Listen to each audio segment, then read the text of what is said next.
dia tidak bersedekah padahal hartanya banyak? Setelah kita pikir-pikir, rupanya ada satu kenikmatan yang dicabut Allah. Apa itu? Nikmat merasa bahagia bersedekah ditarik Allah Subhanahu wa taala. Makanya ada satu buku berjudul The Miracle of Giving, keajaiban memberi. Ternyata menerima itu baik, tapi memberi juga ada orang yang merasakan kepuasan hati luar biasa. Betulkah sedekah itu boleh menyuburkan rezeki? Dalilnya dari ayat Al-Quran.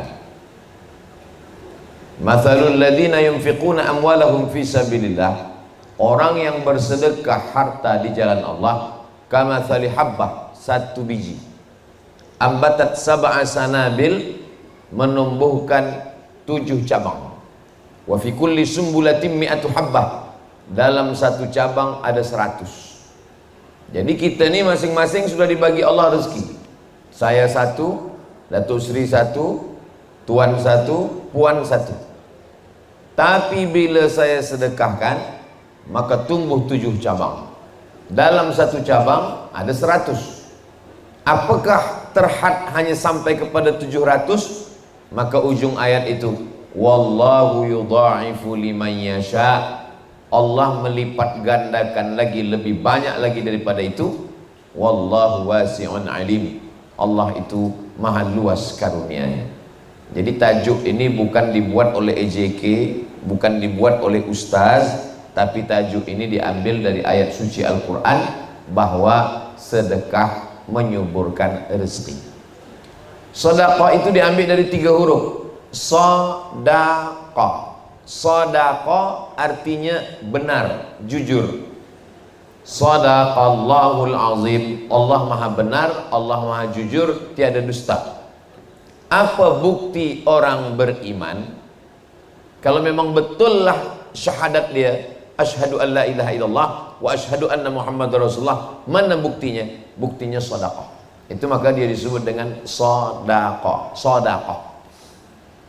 Lelaki yang cinta kepada perempuan, cinta tak nampak. Betulkah dia cintakan perempuan? Maka bukti daripada cintanya itu sedekah. Tapi pakai alif. Sedekah. Kalau sedekah tak ada alif. Sedekah. Tapi kalau sedekah, sad dal alif qaf, sedekah artinya mahar nikah. Apa bukti lelaki itu betul cintanya? Maka dia bawa mahar. Lelaki yang cintanya betul, dia bukan cuma berani membawa mawar, tapi berani membawa mahar. Lalu kemudian sedekah itu juga bermakna tidak hanya benda. Ada digunakan infak, ada dipakai kata zakat, ada dipakai kata hibah, ada dipakai kata sedekah. Jadi tentang masalah ibadah harta ini ada 7. Pertama, zakat, wakaf, infak, sedekah, wasiat, hibah, ghanimah. Tapi yang amnya disebut sedekah. Ketika Allah bercerita tentang zakat, bunyinya tetap sedekah. Innamas sadaqatu lil fuqara wal masakin wal amilina 'alaiha wal muallafati qulubuhum wa fir riqab wal gharimin wa fi sabilillah wa ibnis sabil. Padahal ini zakat, tapi dipakai kata sedekah. Apa maknanya? Bahwa sedekah itu am, baik yang dalam bentuk uang sedekah, padi sedekah, duit sedekah, perniagaan sedekah. Bahkan bagi orang yang tidak mampu bersedekah dengan harta, likulli sulama minkum sedekah, tiap tulang-tulang ini ada sedekah. Macam mana bersedekah tulang sendi? Likulli tasbihatin sedekah, subhanallah subhanallah, wa likulli tahmidatin sedekah, alhamdulillah alhamdulillah, wa likulli takbiratin sedekah, Allahu akbar Allahu akbar Allahu akbar. Maknanya Allah maha adil. Bagi yang ada harta, dia bagi harta. Bagi yang tak ada harta, dia bagi sedekah tulang sendi. Bagaimana kalau menggerakkan tulang pun dia tak boleh? Maka inilah sedekah yang paling ringan. Tabassumika fi wajhi akhika sedekah. senyummu ke wajah saudaramu pun sedekah. Kalau zakat, tak semua orang boleh berzakat, sebab zakat hanya ada nisab emas 85 gram. Di bawah daripada itu dia tak wajib zakat. Infak itu hanya benda. Wa anfiqu min thayyibati ma kasabtum. Berikanlah hasil daripada usaha kamu. Jadi kalau usaha dia berniaga, bagi harta niaga. Kalau usaha dia adalah bertanam tanaman, bagi benda. Tapi sedekah lebih ringan, lebih mudah. Yang tak ada harta benda, yang tak ada tanam-tanaman, yang tak ada emas dan perak, maka dia boleh dengan tulang sendi dan dengan senyuman. Itu maka kalau kita buat box kotak, yang paling elok itu namanya kotak infak. Sebab kalau kotak sedekah, nanti bila lalu orang senyum saja. Sebab senyum juga adalah bagian daripada sedekah. Begitulah adilnya Allah Subhanahu wa taala. Di mana letak keadilan Allah? Kalaulah seandainya sedekah itu hanya bagi orang yang punya harta, apa kata orang yang tak ada harta? Macam mana kami nak berbuat baik? Allah Maha Adil. Tidak hanya satu jalan. Maka pintu surga itu ada salah satu pintunya namanya babus sedekah, bagi orang yang bersedekah. Walaupun dia tak berzakat sebab tak ada nisab, walaupun dia tidak ada berwakaf kerana tak ada tanah lebar untuk berwakaf, tapi dia cukup dengan bersedekah, dia masuk melalui babus sedekah. Itu keadilan Allah Subhanahu wa taala. Salah satu sifat Allah adalah al-adlul latif. Adil, latif, lembut. Banyak manusia adil tapi tak lembut. Allah Subhanahu wa taala keadilannya amat sangat lembut sehingga dia tahu perasaan orang yang beriman. Sedekah menyuburkan rezeki, menambah. Tapi juga sedekah menolak bala. Jadi kalau ada orang pagi dia bersedekah, lalu kemudian sampai petang dia tunggu, betul tak tazkirah Ustaz Abdul Somad di tunas hijau. Kalau tuan membeli nenas, cepat dipotong supaya tak layu. Namanya tunas tapi udah banyak pokok kayu. Saya nak cuba betul ke kata Ustaz Abdul Somad, kalau bersedekah subur rezeki. Lalu dia cuba sedekah pagi sampai petang tak ada pun dapat rezeki. Kata Ustaz Abdul Somad, kalau bersedekah dapat rezeki, mana rezeki? Ada dua jawapan. Yang pertama, rezeki bukan hanya dalam bentuk benda, dalam bentuk uang. Hari itu kenal dengan sahabat yang baik, rezeki. Hari itu dapat jiran yang baik, rezeki. Hari itu dapat nasihat yang baik, rezeki. Karena rezeki maknanya semua yang baik membuat kita dekat kepada Allah Subhanahu wa taala. Rupa-rupanya kita selama ini dah dapat rezeki, tapi kita tidak menganggapnya sebagai rezeki. Ini kesalahan kita. Yang kedua, kita bersedekah pagi, sebetulnya dalam tulisan takdir di Lauhil Mahfuz, hari itu kita maaf na'udzubillah ada eksiden melanggar seekor kambing di jalan. Tapi kerana sedekah pagi itu Allah elakkan sehingga kita tidak jadi melanggar kambing. Boleh jadi kita lambat, kambingnya dulu lalu, atau kambingnya cepat, kita lambat, sehingga terelakkan daripada eksiden musibah. Itulah mengapa ada istilah orang Melayu sedekah tolak bala. Pindah rumah sedekah tolak bala, nak buka kebun sedekah tolak bala. Dari mana datang istilah sedekah tolak bala ini? Sedekah tolak bala dari hadis Nabi SAW. As-sadaqatu tadfa'ul bala. Sedekah menolak bala. Jadi banyak orang menganggap bahwa yang namanya balasan sedekah ada bendanya. Tapi boleh jadi balasan sedekah bendanya tak ada, tapi dia menolak musibah bala yang semestinya ada menurut ujian takdir Allah. Apakah boleh takdir itu ditolak? La yaruddul qada illa doa. Tidak ada yang boleh menolak takdir kecuali doa. Dan satu lagi adalah sedekah. As-sadaqatu tadfa'ul bala, menolak bala. Makanya dalam hadis dikatakan, man ahabba ibusata lahu fi rizqihi, siapa yang mahu subur rezekinya, wa yunsa'alahu fi atharihi, panjang umurnya, falyasil rahimahu, maka hendaklah dia bersilaturahim. Dengan bersilaturahim dia bersedekah. Lalu kemudian ayat ini bertembung dengan ayat Al-Quran, idza jaa ajaluhum, kalau ajal sudah sampai, la yastakhiruna sa'atan, tak dapat ditunda walau sesaat, tak dapat ditambah walau sesaat. Ajal, rezeki sudah ditetapkan Allah. Tapi kenapa dalam hadis ini dikatakan rezeki boleh bertambah dan umur boleh bertambah? Maka ada dua jawaban, kata Syekh Muhammad Mutawalli Asy-Sya'rawi dalam kitab Al-Fatawa Al-Kubra. Jawaban yang pertama, memang betul rezeki itu bertambah dan umur itu memang betul-betul bertambah karena sedekah dan silaturahim. Umur saya umpamakan 50, lalu kemudian karena bersedekah bersilaturahim ditambah Allah. Kenapa boleh bertambah? Padahal sudah ada takdir. Yamhullahu ma yasha. Allah Maha Kuasa menghapus suratan takdir.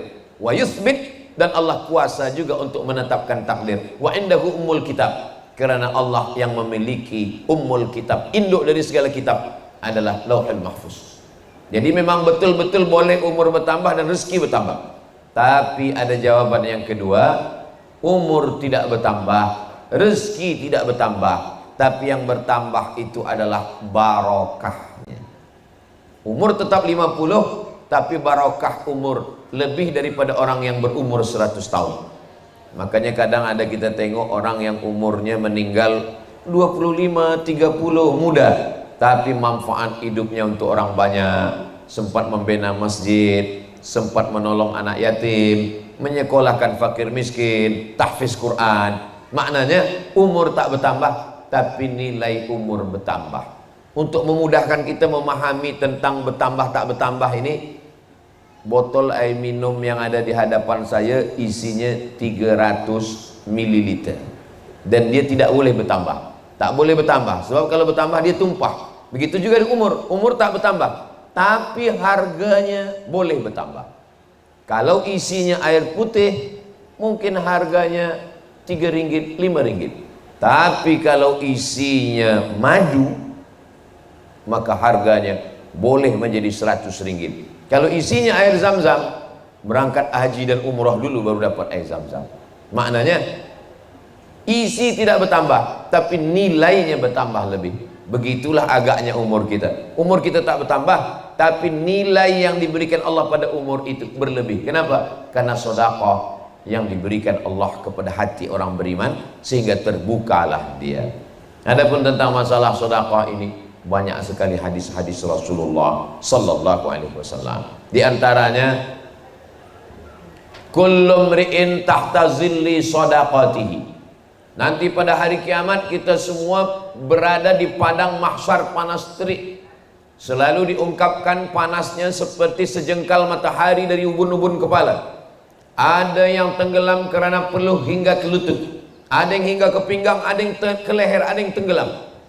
Tapi kemudian ada orang yang tak merasakan panas sama sekali. Siapa mereka? Kullu mri'in tahta zilli shadaqatihi. Orang akan bernaung di bawah naungan sedekah. Mudah-mudahan di Labuan kita tak terasa panas, di padang mahsyar pun tidak juga kepanasan, insyaallah. Itu karena sedekah kita.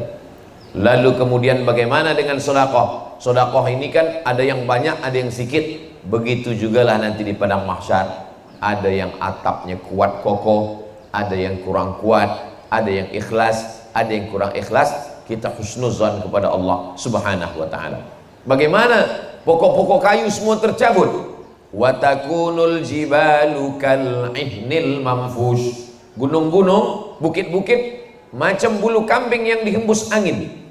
Maka pokok kayu tak ada, rumah tak ada, kubah tak ada, semua tak ada, rata semuanya. Tapi ada orang yang mendapatkan naungan arasy Allah, itulah orang yang bersedekah. Lalu kemudian hadis lain pula mengatakan, apa dia? Dawu mardakum bis sadaqah, obati orang yang sakit di antara kamu dengan bersedekah. Datanglah seorang yang sakit lama tak sihat, minta fatwa kepada seorang ulama ahli hadis namanya Imam Abdurrahman bin Mahdi. Wahai Imam Abdurrahman bin Mahdi, ya, saya minta fatwa kepada engkau tentang penyakit saya. Kamu sudah berobat? Sudah. Sudah pergi ke tabib? Sudah. Sudah makan, minum madu habba sauda? Sudah. Kata Imam Abdurrahman bin Mahdi, saya teringat satu hadis. Dawu mardakum bis sadaqah. Engkau cari suatu kampung yang mereka susah mendapatkan air kering, buatkan perigi di sana. Kata orang yang sakit ini, apa hubungan perigi dengan sakit saya? Sebab saya pernah mendengar hadis dawu mardakum bis sadaqah. Obati orang yang sakit dengan sedekah. Saya tengok sedekah yang paling elok adalah memberikan air, maka engkau buatkan. Dia pun pergi membuatkan perigi, dia upahkan sebab dia sakit. Lalu selepas itu orang kampung minum. Lalu selepas minum orang kampung berdoa, ya Allah, orang yang membuatkan perigi ini berikanlah dia kesehatan, panjangkanlah umurnya. Maka menurut akal tak ada hubungan antara sakit dengan perigi. Tapi bagi orang yang bertauhid, yang sakit itu datangnya ujian dari Allah, yang berdoa setelah dapat air dari perigi juga berdoanya kepada Allah, bertemu doa pada Allah Ta'ala. Innama amruhu idza arada syai'an ayyakula lahu kun fayakun. Maka di antara ujian sakit, tidak ada orang yang sakit. Bezanya dulu kita menganggap penyakit itu sebagai laknat. Dalam Islam penyakit adalah salah satu cara Allah menaikkan darjah, memberikan pahala sabar, memberikan pahala ridha, dan menghapuskan segala dosa. Mudah-mudahan yang sakit diantara kita diberikan Allah kesembuhan dan kesehatan. La yusibul mu'min min nasabin wala wasabin wala saqamin wala syaukin. Kalau ada penyakit, susah hati, kerisauan, sampai duri yang mencucuk tapak kaki, illa kafarallahu anhu biha sayyi'atuh. Allah Ta'ala mengampunkan, menghapuskan segala dosa dan kesilapannya. Begitulah Allah Subhanahu wa Ta'ala. Berikutnya juga bahwa sedekah itu menghubungkan kita dengan orang yang sudah lama mati, meninggal dunia. Ayah kita, ibu kita meninggal dia. Mereka tidak disebut di alam akhirat karena dunia belum kiamat. Tapi mereka juga tidak disebut dunia karena mereka sudah meninggal. Maka antara akhirat dengan dunia ada satu alam. Alam itu disebut dengan alam barzakh. Barzakh maknanya pemisah. Di sana akhirat, di sini dunia. Yang memisahkan antara akhirat dengan dunia adalah alam barzakh. Bila nanti dunia kiamat, barzakh hilang, dunia hilang, yang ada hanya akhirat. Lalu kemudian bagaimana kita ada hubungan dengan orang yang ada di alam barzakh? Hubungannya adalah dengan sedekah. Datanglah seorang sahabat Nabi bernama Sa'ad. Kata Sa'ad bertanya kepada Nabi Muhammad SAW, Ummi matat, mak saya meninggal. Bagaimana saya berhubungan dengan dia? Afa atasaddaqu anha? Kalau saya bersedekah, apakah sedekah saya ini sampai kepada dia padahal dia sudah mati meninggal dunia? Kata Nabi, tasaddaq, bersedekahlah engkau Sa'ad. Sa'ad bertanya balik, ayu sadaqatu afdal, apa sedekah yang paling afdal? Kata Nabi, saqyul ma, engkau bersedekah air minum. Lalu kemudian Sa'ad mengambil besi, cangkul, menggali perigi. Kenapa selalu dalam hadis-hadis Nabi itu tentang perigi? Karena memang di Jazirah Arab susah perigi, susah mendapatkan air. Adapun di tempat kita ini, Masya Allah, Tabarakallah, air melimpah ruah. Maka kita cari apa yang susah. Oh, air banyak, tempat wudhu banyak. Yang susah itu adalah tempat salat.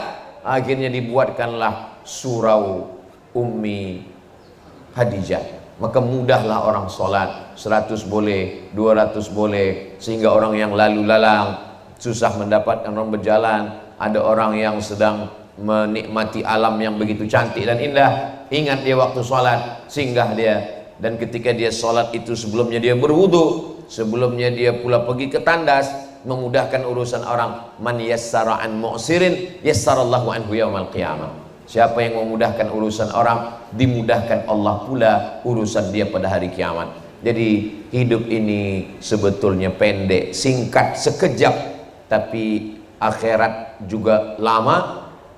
dan sebelum akhirat itu ada alam barzah yang amat sangat lama. Kalau kita hitung kira sekarang sudah 1445 Hijrah. Imam Syafi'i meninggal 204. Sekarang sudah 1445. Maknanya 1240 tahun sudah Imam Syafi'i di alam barzah. Tapi tetap mengalir. Kenapa mengalir? Orang baca kitab mazhab Syafi'i. Orang baca kitab Ar-Risalah, mazhab Syafi'i. Semua kita di Asia Tenggara ini, dari Malaysia, Indonesia, Brunei Darussalam, Patani, Thailand Selatan, Moro, Singapura, semua bermazhab Syafi'i. Oh, dia imam, dia hafaz Quran, dia ulama, dia punya banyak murid. Bagaimana dengan kita? Maka di antara amal yang mengalir adalah sedekah. Yatsba'ul mayyita salasun. Yang mengiringi mayat ke liang lahat tak banyak, hanya 3. Yang pertama mal, harta. Yang kedua ahluhu, keluarga. Yang ketiga adalah wa amaluhu. Kata Nabi yarji'usnani, yang 2 ni balik ke rumah. Harta balik ke rumah, kereta balik ke rumah, selimut balik ke rumah. Dan yang kedua juga balik ke rumah. Anak, menantu, kawan, sahabat, semua balik ke rumah. Wa yabqa wahidun, yang tinggal hanya 1, itulah dia sedekah. Itulah mengapa orang dalam Islam disuruh mencari harta. Kenapa kita cari harta? Bukankah harta ini melalaikan kita daripada Allah? Mencari harta ini hanya membuat kita lupa berzikir. Dalam Islam mencari harta adalah untuk bekal selepas kita mati. Man bana masjidan, siapa yang membina masjid, banallah mithlahu baitan fil jannah, dibenakan Allah untuknya satu tempat dalam surga. Siapa yang membina masjid, orang sholat di masjid, mengalir pahalanya. Itu kan masjid, Ustaz. Bagaimana dengan surau? Kalau ada sholat 5 waktu, subuh, zuhur, asar, maghrib, isya, itu namanya masjid. Tapi kalau ada sholat Jumatnya, namanya masjid jami'. Itulah mengapa ada disebut, ada istilah jami' dan ada yang tak jami'. Jami' maknanya ada sholat Jumat. Sedangkan masjid tak ada jami', hanya masjid tempat sholat 5 waktu, tak ada Jumat. Jami' itu diambil dari kata jama'ah. Jum'ah, jami' berkumpul pada hari Jumat. Lalu bagaimana dengan surau? Surau ini sebenarnya masjid. Surau adalah bahasa kita, bahasa Melayu. Sehingga kalau kita masuk ke dalam surau, kita tetap niat iktikaf. Dan kalau masuk ke dalam surau, kita tetap sholat sunat tahiyatul masjid. Usolli sunnatan tahiyatul masjid, bukan tahiyatul surau. Karena dia tetap adalah hukum dia hukum masjid. Karena ada sholat 5 waktu. Dan kalau sampai sudah diwakafkan, diambil balik, al-aidu ila hibatihi, orang yang mengambil balik hibahnya, kal kalbil ladzi ya'udu ila qaihi, seperti seekor anjing yang menjilat muntahnya kembali, menjijikkan, kotor, najis. Begitulah Allah SWT memberikan ancaman yang amat sangat hebat tentang masalah surau. Biasa kalau di Sumatera, kampung halaman saya di Minangkabau, itu dipakai istilah surau. Sedangkan kalau di Jawa dipakai istilah langgar. Tapi itu semua adalah tempat sholat 5 waktu, subuh, zuhur, asar, maghrib, isya. Dan beberapa surau ada pula sholat Jumatnya, maka disebut dengan istilah surau Jumat. Karena surau ada sholat Jumat. Tapi kesimpulan semua, bagaimana dengan musola? Musola tempat sholat di dalam rumah. Jadi Nabi SAW bertamu ke rumah seorang sahabat. Selepas makan, Nabi tanya, di mana engkau ingin saya sholat? Lalu kemudian kata sahabat sahibul bait, engkau sholat di sini ya Rasulullah. Nabi pun sholatlah di sudut rumah dia. Tempat Nabi sujud itu mereka pakai juga untuk sujud, mengambil barakah bekas kening Nabi. Maka itulah ada istilah musalla al-bait, tempat sholat dalam rumah, tapi bukan untuk berjamaah, untuk sholat tahajud, untuk sholat duha. Adapun sholat subuh, zuhur, asar, maghrib, isya tetap di masjid. Tapi saya punya ibu, punya ayah di rumah, saya ingin mereka tak boleh ke masjid karena satu dan lain hal. Kita tetap lelaki sholat ke surau, ke masjid. Selepas kita sholat cepat kita balik, kita menjadi imam, mengimami mereka. Bolehkah sholat 2 kali? Ya. Sholat yang pertama itu fardu, sedangkan sholat yang kedua itu fadilah, mencari keutamaan, dan dia termasuk dalam golongan sunnah. Amat sangat baik untuk kita melaksanakan ini. Lelaki yang soleh, sholatnya tetap di masjid. Sedangkan lelaki yang sholat di rumah, itu namanya lelaki solihah. Jadi kita ini, itulah beza lelaki dengan perempuan. Adapun perempuan sholat ke surau, sholat ke masjid, maka itu hukumnya mubah, boleh. Itulah kenapa dalam Masjid Nabawi ada namanya babun nisa.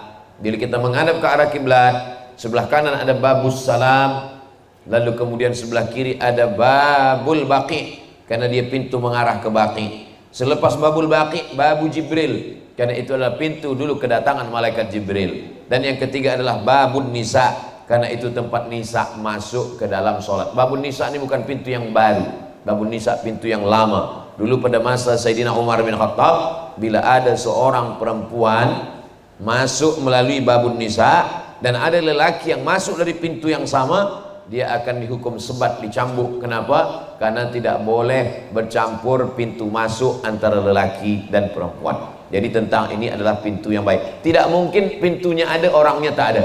Nah, ini menunjukkan bahwa perempuan sholat ke masjid dengan menjaga adab-adab, membawa anak, mendengarkan tazkirah, ada pembacaan surah Yasin, ada pembacaan tahtim tahlil, ada semua pelajaran yang boleh diambil daripada tuan guru, maka amat sangat baik. Mengalirlah pahala amal jariah sampai hari kiamat. La yuhabu, tidak boleh dihibahkan. Wala yurasu, tidak boleh diwariskan. Wala yuba'u, tidak boleh diperjualbelikan, tidak boleh diambil keuntungan. Itulah bezanya dengan tanah kita yang ketika kita mati akan diambil oleh ahli waris. Ada seorang ulama melawat orang sakit. Di tepi orang sakit ini dinyalakan lilin. Gelap, malam, hidupkan lilin. Lalu kemudian orang yang sakit itu menghembuskan napas terakhir, meninggal dunia. Innalillahi wa inna ilaihi raji'un. Ulama yang ada di samping, begitu dia tengok sudah sakratul maut, nazak, mati, meninggal, dia terus hembus lilin yang hidup.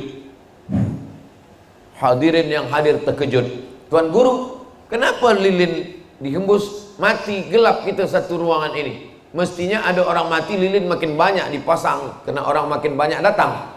Kata tuan guru, tadi waktu dia sakit, lilin ini halal kita pakai, karena lilin ini milik dia, dan dia tahu lilin yang hidup dipakai. Tapi selepas dia sakratul maut, meninggal, lilin ini haram kita pakai. Kenapa haram kita pakai? Karena sedetik lepas meninggal, lilin ini bukan punya dia lagi. Lilin sudah berpindah kepada ahli waris, dan anak istri dia ada. Kita tak tahu mereka izin atau tidak kita pakai lilin ini untuk menerangi kita. Begitulah harta berpindah. Kalau kita hidup pukul 3 suku, maka 3.30 semua yang ada kita miliki berpindah kepada ahli waris. Suatu ketika sahabat duduk dengan Nabi. Nabi tanya, kamu lebih cinta harta kamu atau harta ahli waris kamu? Sahabat semuanya serentak menjawab, kami lebih sayang harta kami ya Rasulullah. Harta ahli waris kamu? Harta anak kami bukan punya kami, itu punya mereka lah ya Rasulullah. Kata Nabi, nyatanya kamu lebih sayang pada harta ahli waris kamu daripada kamu. Kenapa begitu? Karena kamu menumpuk harta, selepas itu kamu mati, dan semua yang kamu cari itu dimiliki oleh ahli waris. Itu menunjukkan bahwa kamu lebih sayang kepada ahli waris kamu. Adapun yang kamu bawa, itulah yang kamu sudah berikan. Dibelikan ke makanan busuk. Ma akalta fa'afnaita wa ma labista fa'ablaita wa ma tasaddaqta fa'amdaita. Ma akalta fa'afnaita, yang kau makan busuk. Wa ma labista fa'ablaita, yang kau pakai lapuk. Wa ma tasaddaqta fa'amdaita, yang kau sedekahkan bekal hari esok. Yang dimakan busuk, yang dipakai lapuk, yang disedekahkan bekal hari esok. Boleh untuk status esok pagi. Apa maknanya? Bahwa manusia ini sibuk Berapa banyak manusia keluar rumah mencari rezeki sebelum azan subuh berkumandang, berharap nanti di tempat kerja akan sembahyang subuh. Rupa-rupanya jam lambat, terbit matahari, hilang masa subuh. Tak sempat jumpa anak, balik bekerja anak pun sudah tidur, tak nampak lagi. Berkumpul keluarga pun tidak. Lalu kemudian pukul siang zuhur, meeting, kumpul, bertemu, akhirnya juga tak sempat lagi sembahyang. Petang pun juga begitu. Nantilah sembahyang maghrib di rumah. Rupanya sampai di rumah pun sudah habis maghrib isya, letih, mengantuk, tertidur. Esok pagi berulang lagi. Terbiasa setiap hari, akhirnya lupa sembahyang, terlambat makan, masuk hospital. Dokter mula cek, kata dokter, ini awak sakit lambung, sakit usus, sakit perut karena kurang makan, tak sempat makan. Memang manusia ini luar biasa, saking sibuknya mencari makan sampai tak sempat makan. Begitulah manusia pada akhirnya, dan puncanya adalah mati menghadap Allah Subhanahu wa taala. Apa yang dibawa? Tapi saya bagi tazkirah, karena memang tajuk kita tentang sedekah menyuburkan rezeki. Bukan maknanya selepas ini esok semua orang di Labuan tak lagi bekerja. Kemana orang Labuan? Semuanya berzikir. Bukan itu maksud saya. Maksud saya kita tetap mencari nafkah, kita tetap mencari yang tujuannya adalah membina masjid, tahfiz Quran, menolong fakir miskin, membayar zakat. Karena Islam ini bukan hanya agama yang bersiap untuk mati. Kalau masalah mati, siap tak siap, kita semua akan mati. Banyak orang berkata, saya ini siap mati Pak Ustaz. Masalah mati ini siap tak siap, kita tetap mati. Dan malaikat tak pernah tanya ke sebelum dia cabut nyawa, dia tak tanya, awak dah siap mati ke belum? Yang kita perlu persiapkan itu bukan masalah mati. Yang kita siapkan itu apa bekal kita selepas mati. Dan bekal yang paling hebat selepas mati adalah bekal sedekah. Tapi ada dua lagi, ilmun yang tafa'u bih. Kita bukan ulama, dan andai kita ulama, belum tentu ilmu kita ikhlas. Dan andai kita ikhlas, belum tentu diamalkan orang. Lalu kemudian anak yang soleh, belum tentu anak kita soleh. Masa kita hidup dia soleh, lepas kita mati dia tak soleh. Maka satu-satunya harapan tinggal lagi satu, sedekah. Ilmu boleh jadi tak diamalkan orang, tapi sedekah masjid, mereka tak perlu berkata ila hadrati. Kalau Al-Fatihah, ila hadrati fulan bin fulan. Tapi masjid, subuh, zuhur, asar, maghrib, isya, Jumat, tarawih, witir, tahajud, qiyamul lail, duha, tazkirah, pengajian, tahtim, tahlil, baca Quran, maka mengalir laki kita semua. Begitulah Allah Subhanahu wa taala memberikan kebaikan-kebaikan melalui pintu-pintu yang salah satunya adalah pintu sedekah. Makanya orang yang beruntung, kata Allah, wa may yuqashuha nafsihi, siapa yang selamat daripada sifat bakhil, faulaika humul muflihun, itulah orang yang menang. Peniaga yang menang kalau modalnya sedikit, untungnya banyak. Dokter yang menang kalau banyak orang sakit. Tapi dalam Islam siapa orang yang menang? Orang yang selamat daripada sifat bakhil. Kenapa? Karena orang yang bakhil menyimpan harta, dan harta itu tak sempat dimiliki, karena yang akan memilikinya adalah ahli waris. Ada sifat manusia dua, jama'a malahu wa addada. Jamaah mengumpul, addada menghitung. Kumpul hitung, kumpul hitung, kumpul hitung, mati. Tak sempat menikmati sama sekali. Dimakan pun tidak, dipakai pun tidak. Saya dalam satu tazkirah dijemput makan. Masa sedang makan, saya makan sikit. Kata Tuan Haji yang menengok, Ustaz jangan tahan-tahan makan. Jangan Ustaz macam kawan saya, kata dia. Saya tanya kawan Tuan Haji macam mana?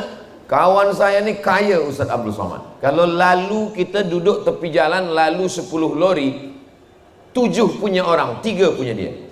Oh, kaya betul, ya. Mana dia sekarang? Mati Ustaz. Dan tak sempat dinikmati. Ada sempat dia bina masjid surau, tak sempat Ustaz. Kenapa? Bakhil. Ustaz menceritakan aib orang lain, tak ada sebut nama. Kalau kita sebut nama orang baru tak boleh. Kita ambil iktibar pelajaran bahwa semua akan berakhir, yang kekal abadi adalah sedekah. Begitulah kita tengok semua orang-orang besar, yang pertama dia bina adalah masjid. Ketika Nabi sampai di Quba, Masjid Quba. Sampai di Madinah, Masjid Nabawi. Datang Amr bin As sampai ke Mesir, Masjid Amr bin As. Dan hampir semua raja-raja Melayu, sultan-sultan meninggalkan masjid. Kenapa? Mereka ingin mendapatkan amal jariah selepas menghadap Allah Subhanahu wa taala. Ma la yudraku kulluh, la yutraku kulluh. Kalau tak boleh membina satu masjid, jangan tinggalkan semua. Mungkin kita tidak banyak yang boleh kita buat, maka jangan sampai kerana tak mampu membuat satu masjid lalu kita tinggalkan semua. Kalau boleh apa yang kita boleh buat maka kita lakukan. Tapi Ustaz Abdul Somad tak ada ikut membina surau Ummi Hadijah. Saya tak ada ikut bina, saya ikut perasmiannya saja. Apa maknanya? Duduk bersama. Kalau dah selesai ikut sembahyang, memakmurkan masjid. Innama ya'muru masajidallah. Orang yang memakmurkan masjid itu man amana billah wal yaumil akhir wa aqamas salah wa ataz zakah wa lam yakhsha illallah. Sifatnya 5. Beriman kepada Allah, beriman kepada hari akhirat, menegakkan salat, membayar zakat, wa lam yakhsha illallah. Dan mereka hanya takut kepada Allah, tak takut fakir, tak takut susah, tak takut hilang harta, tak takut tak dapat pahala, karena keyakinan yang begitu kuat kepada Allah Subhanahu wa taala. Lebih kurang 45 menit saya sampaikan tajuk kita pada petang hari ini. Mudah-mudahan menjadi bekal yang menyampaikan dan yang mendengar. Siapa yang paling mulia di antara kita, yang paling ikhlas, yang paling takut kepada Allah Subhanahu wa taala. Terima kasih. Wassalamualaikum warahmatullahi wabarakatuh. Terima kasih Al-Fadil Profesor Dr. Haji Abdul Somad yang telah menyampaikan ceramahnya pada petang ini, yaitu bertajuk Indahnya Infak Menyubur Rezeki. Tak sangka Al-Fadil Ustaz juga memang teror Al-Fadil. Saya nak jawab Al-Fadil Ustaz. Jawapannya macam ni Ustaz.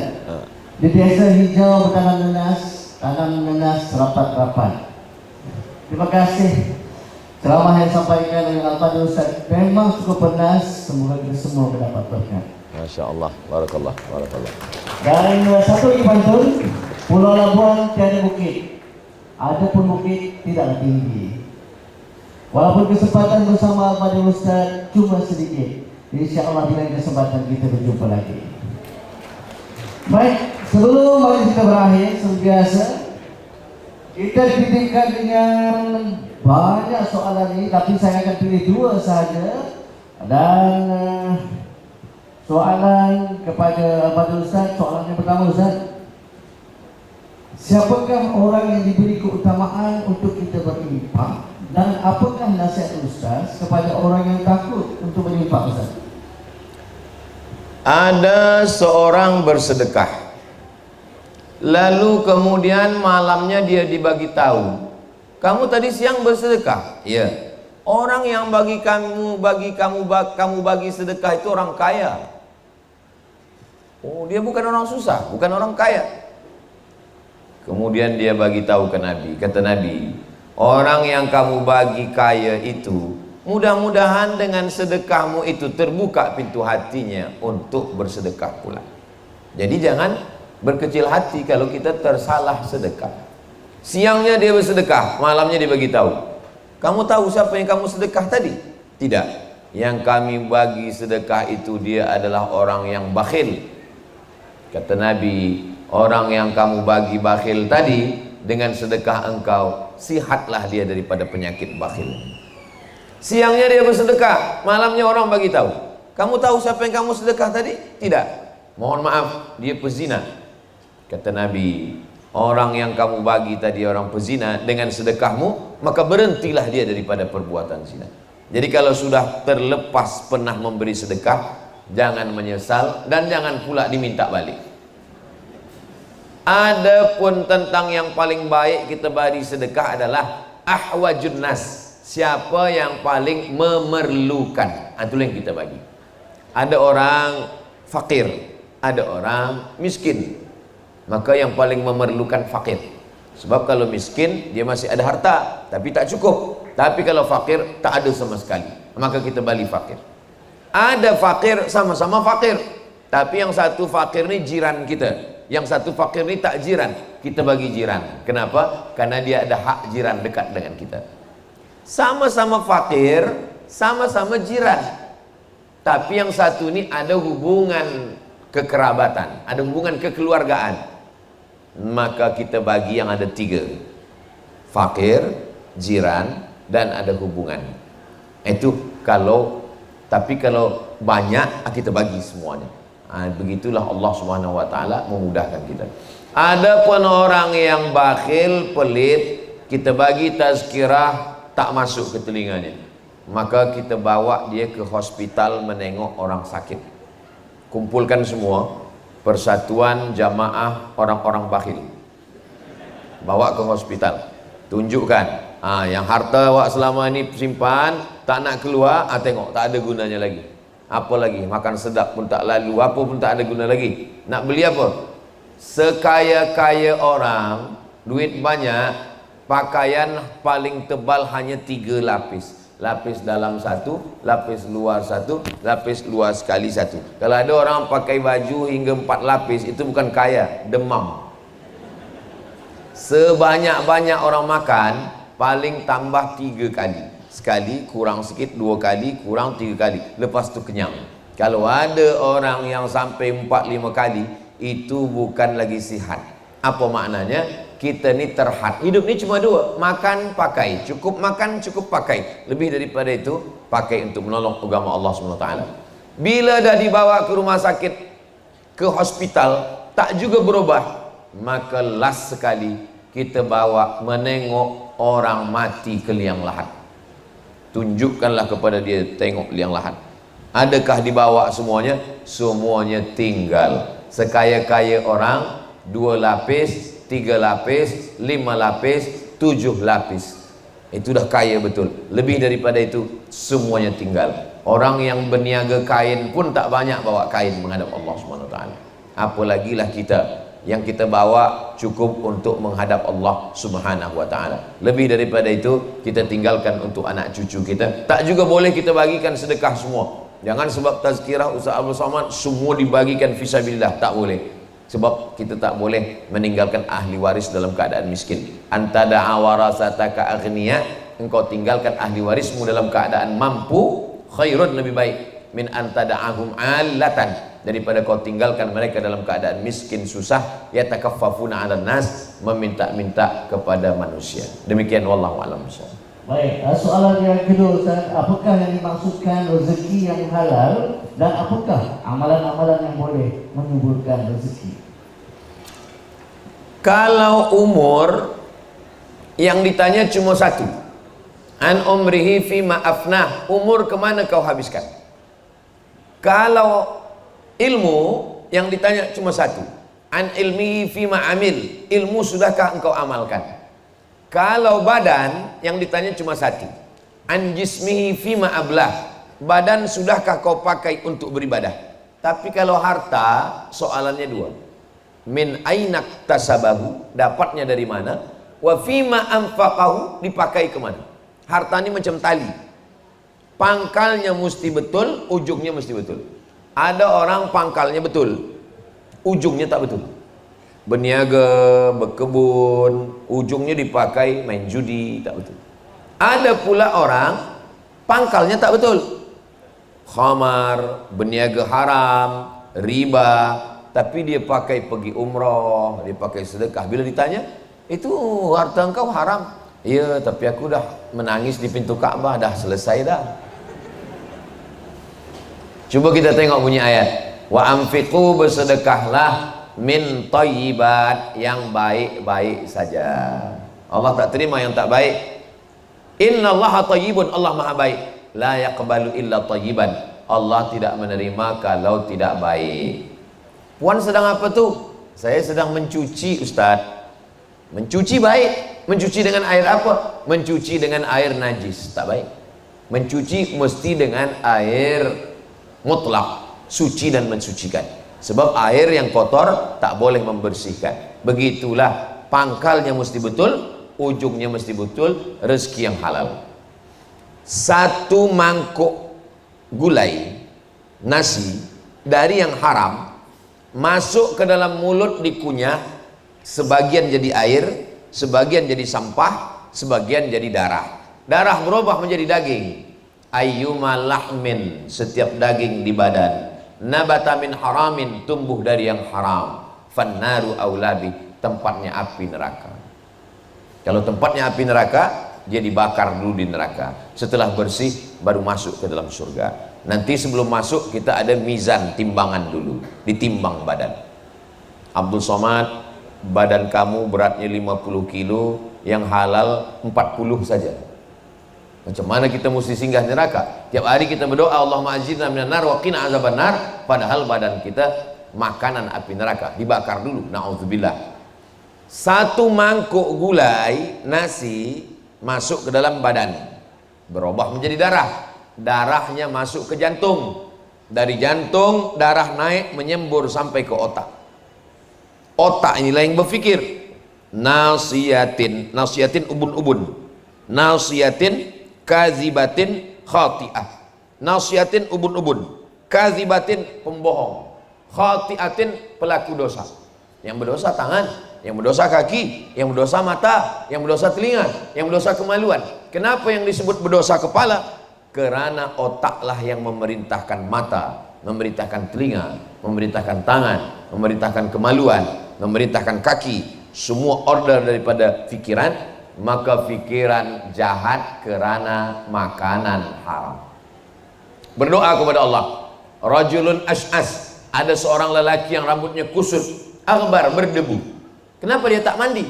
Dia takut kalau dia mandi rambutnya gugur, dia bayar dam, karena dia sedang ihram di tanah suci Makkah. Yamuddu yadaihi ila sama, tangannya dia angkat ke langit berdoa, ya Rabb, ya Allah. Doanya tak dikabulkan Allah. Mengapa doanya tak dikabulkan Allah? 4 sebab. Mata'amuhu haram, makanan haram. Masyrabuhu haram, minuman haram. Oh, kalau begitu jangan dimakan, jangan diminum. Belikan ke pakaian. Malbasuhu haram, pakaian haram. Oh, kalau begitu jangan dimakan, jangan dipakai, jangan diminum. Dibagikan ke orang lain. Wa ghudhiya bil haram, orang lain yang dibagi makan haram.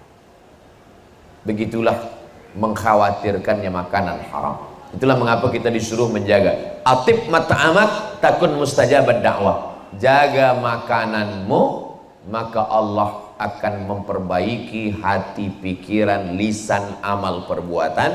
Doa dikabulkan Allah. Itulah mengapa kita mesti mencari yang halal, menjaga yang halal, menggunakan yang pada yang halal. Kenapalah mereka tidak bersedekah? Ada setengah orang berpikir, kenapa dia tidak bersedekah padahal hartanya banyak? Setelah kita pikir-pikir, rupanya ada satu kenikmatan yang dicabut Allah. Apa itu? Nikmat merasa bahagia bersedekah ditarik Allah Subhanahu wa ta'ala. Makanya ada satu buku berjudul The Miracle of Giving, keajaiban memberi. Ternyata menerima itu baik, tapi memberi juga ada orang yang merasakan kepuasan hati luar biasa. Yang kita khawatirkan ini bukan sakit, yang kita khawatirkan ini bukan mati. Sakit mati memang ujian dari Allah. Yang kita khawatirkan adalah sebab makan haram kita tak dapat nikmat munajat di tengah malam. Sebab makan haram kita tak dapat nikmat, rasa nikmat dalam hati saat memberi. Sebab apa? Kerana makan haram rusak jantung, rusak hati, rusak pikiran, rusak perasaan. Na'udzubillah. Wallahu a'lam.